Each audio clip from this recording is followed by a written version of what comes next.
The Bible. It's 66 books of history, stories, letters, and poetry that fit together to form God's one big story. The epic adventure of how He created us and loves us so much that He made a way to rescue us. As we travel through the Bible, from Genesis to Revelation, we discover people who met God and found their lives changed forever. And now for an amazing story, inspired by the books of Matthew, Luke, and Acts. When Jesus returned to life, roller coasters hadn't been invented yet.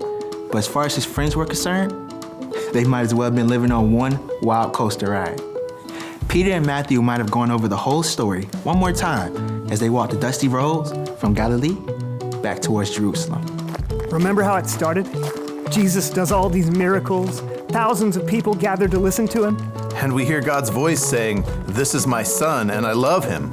But then he gets all those threats from the religious leaders. And he ignores them all and raises Lazarus to life. That lousy Judas betrays him. The religious leaders arrest him. And I run away like a fool. And Jesus is killed. But he comes back to life. And now we get to hang out with him. I think he's got big plans. Did you hear how he told me at the lake to take care of his followers? And what he said to us all on the mountain in Galilee. About making new disciples? Yeah. So you must go and make disciples of all nations. Baptize them in the name of the Father, and of the Son, and of the Holy Spirit. Teach them to obey everything I have commanded you, and you can be sure that I am always with you to the very end. Big job. How do you remember all this stuff? I record it. You should write a book sometime. I'm still not so sure about the Holy Spirit part. Same.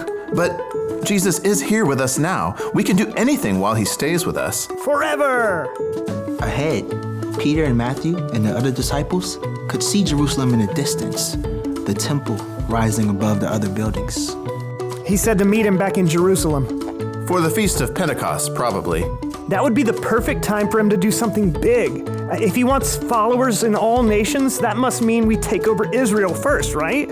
I don't know about the takeover part. As Jesus' friends returned to Jerusalem, Jesus led them to a hill outside the city near Bethany. Nice view of the city from here. I bet he's finally going to give us all the big plan now. He already did. Make disciples of all nations. Yeah, but how? Is he going to gather 50,000 people at Pentecost? Or maybe he'll take us all with him on an epic road trip? He probably wouldn't have brought us all up here if he didn't have something big to say. Sure enough, as they ate a meal on the side of the hill, Jesus told them, "Do not leave Jerusalem. Wait for the gift my Father promised. In a few days, you will be baptized with the Holy Spirit." There's the Holy Spirit thing again. Peter couldn't take it anymore. He had to ask, Lord, are you going to give the kingdom back to Israel now? Everyone stopped talking, then looked to Peter, then to Jesus, who shook his head. You should not be concerned about times or dates. The Father has set them by His own authority. But you will receive power when the Holy Spirit comes on you. Then you will tell people about me in Jerusalem and in all Judea and Samaria. And you will even tell other people about me from one end of the earth to the other. The disciples exchanged glances. Okay, you did say the all nations part already, but where will you be? And please, can you explain how the Holy Spirit's going to help us? As Jesus smiled at his friends, he lifted his hands and spoke a blessing over them. He's not answering the question. As Jesus was speaking, something incredible happened. Slowly, he began to rise into the air. He's standing in the air.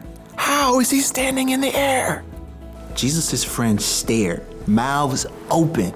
Soon, a cloud hid him from view, but they continued to gape. Men of Galilee. The disciples blinked and finally looked down to discover two tall men dressed in white standing right beside them. Why do you stand here looking at the sky? Jesus has been taken away from you into heaven. But he will come back in the same way you saw him go. Come back? Come back when? But the men in white were gone. He did say, don't be concerned about times or dates. But he just gave us the biggest job ever. Tell everyone in the whole world about him? There's gotta be a plan. The Holy Spirit. I think the Holy Spirit is the plan. But we don't know what the Holy Spirit is. Jesus said to wait in Jerusalem. So, wait. That's the plan? That's the plan for now. Jesus gave his followers what seemed to be an impossible job: share the story of Jesus and his love for every nation across the entire world. But soon, he gave them everything they needed to not only start the job, but keep going.